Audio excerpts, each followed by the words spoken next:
بسم اللہ الرحمن الرحیم۔ قرآن کریم میں مختلف مقامات پر نماز کا حکم دیا گیا، مگر یہ کسی جگہ نہیں بتایا گیا کہ نماز اس طرح پڑھو اور کس کس وقت کتنی رکعتیں پڑھو، جس کا منشا یہ ہے کہ ہم نے احکام بتا دیے۔ اب تفصیل طریقہ اگر دیکھنا چاہتے ہو تو ہمارے محبوب رحمت مجسم صلی اللہ علیہ وآلہ وسلم کے مبارک فعل اور قول کو دیکھو۔ ان کی زندگی ہمارے تمام احکامات کی مکمل تفسیر ہے، جیسا کہ ارشاد باری تعالیٰ ہے کہ محبوب کی اداؤں کا نام نماز و عبادت ہے، جو ان کی اداؤں کو اپنائے گا وہ مقبول ہوگا۔ کوئی شخص رکوع اور سجدے میں قرآن پاک کی تلاوت کرے، قیام میں اتحیات پڑھے۔ جب حکم ہوا نماز قائم کرو تو صحابہ کرام رضی اللہ تعالیٰ عنہ نے بارگاہ رسالت صلی اللہ علیہ وآلہ وسلم میں حاضر ہوئے اور عرض کیا، یا رسول اللہ، اے اللہ کے رسول، ہم نماز کس طرح ادا کریں؟ رحمت مجسم صلی اللہ علیہ وآلہ وسلم نے ارشاد فرمایا، نماز ادا کرو جیسے مجھے نماز پڑھتے دیکھتے ہو۔ معلوم ہوا کہ محبوب کی اداؤں کا نام نماز ہے۔ میری نماز کا بس یہی مطلب ہے کہ محبوب کا جلوہ نظر آ جائے اور میں اسی شوق میں یعنی تلاش دوست میں دوستی کی طرف گرتا پڑتا چلا جاتا ہوں۔ جو اسرار محبوب رب العالمین صلی اللہ علیہ وآلہ وسلم پر معراج میں ظاہر کیے وہ صیغہ راز ہی رکھے گئے آج تک۔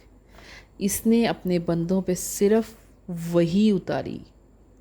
ہاں اتنا معلوم ہے کہ وہاں سے امت کے لیے 50 وقت کی نمازوں کا دن رات میں تحفہ عطا ہوا۔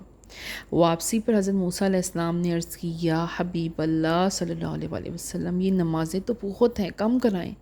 حضرت موسیٰ علیہ السلام کی سفارش پر بار بار سرکار صلی اللہ علیہ وآلہ وسلم نے جناب باری میں حاضری دی اور 5 نمازیں کم ہوتی گئیں، یہاں تک کہ صرف نمازیں 5 رہ گئیں۔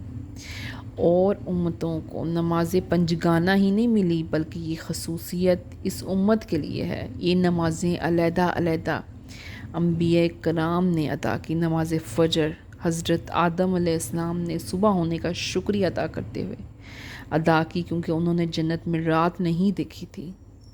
نماز ظہر حضرت ابراہیم علیہ السلام نے پڑھی، اپنے فرزند اسماعیل علیہ السلام کی جان محفوظ رہنے اور دمبا قربانی کے آنے کی شکریہ میں یعنی شکریہ ادا کرنے کے نماز ظہر ادا کی۔ نماز عصر حضرت عزیر علیہ السلام نے پڑھی، کیونکہ وہ 100 سال کے بعد تک زندہ رہے۔